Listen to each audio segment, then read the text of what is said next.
Terrorists broke into the Air Force base and shot the soldiers guarding the fighter jets. After that, the terrorists climbed onto a fighter jet, preparing to carry out a terrorist attack. To make sure they could take off smoothly, the other terrorists quickly set up a defensive line. At the same time, the special forces got the order to support the Air Force base. By this time, the fighter jet had already been filled with fuel. The terrorists quickly started the engine and sped toward the runway. At the same time, the pilot drove to the hangar, ready to fly the Su-30 to intercept. But at that moment, the terrorists caught up and the pilot had to hide behind an ammunition box. Luckily, the special forces arrived just in time. By this time, the terrorists had already headed to the runway. To stop them from taking off, the special forces brought in an armored vehicle, which blew up the terrorists' pickup truck. After chasing onto the runway, they fired a machine gun at the fighter jet. But in the end, they still couldn't stop the terrorists. The terrorists successfully stole the fighter jet and quickly flew toward the nuclear power plant. To intercept them, the pilot quickly flew the Su-30 and caught up. With its speed advantage, the Su-30 soon flew behind the Su-27, locked it on, and the pilot immediately launched an attack. Just as it was about to hit the Su-27, the Su-27 suddenly turned around and flew behind the Su-30. Seeing the situation was not right, the commander in the command room immediately ordered the launch of surface-to-air missiles. Soon, 2 surface-to-air missiles soared into the sky. At the same time, the Su-27 had already locked onto the Su-30 and launched 2 air-to-air missiles. The Su-30 quickly released chaff,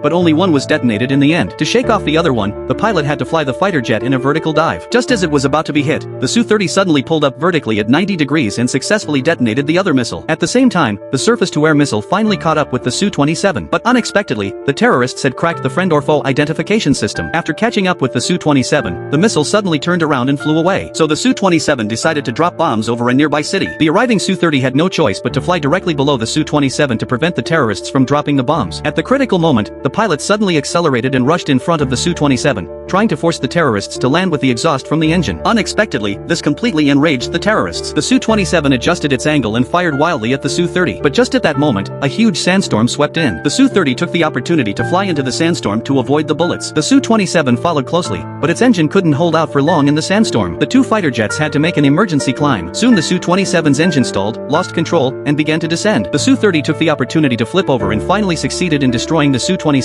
thwarting the terrorist attack.